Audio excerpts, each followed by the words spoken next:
টোটালে ঘাট চালু আছে 2টা ঘাট আর একবারেই তিনটে ঘাট চালু থাকতো। 7 নম্বর ঘাটটা চালু ছিল, 3 নম্বর ঘাটটা চালু ছিল আর 4 নম্বর ঘাটটা চালু ছিল। ঘাট 10-12টা থাকলে তো লাভ নাই, কিন্তু ঘাট তো 10-12টা চালু থাকতে হবে।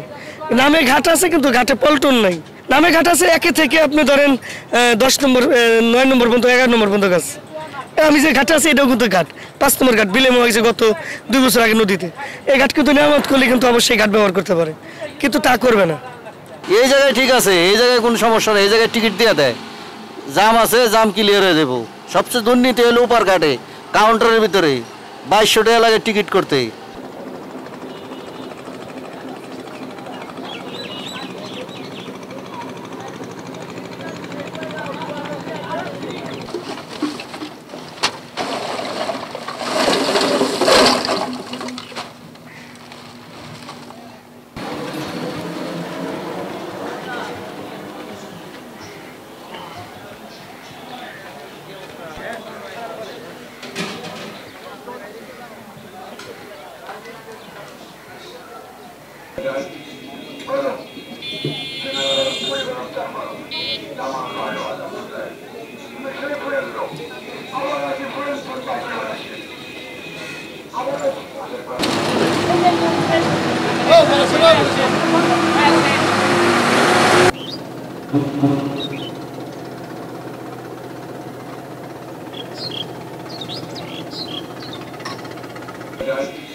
रिक्शा कौन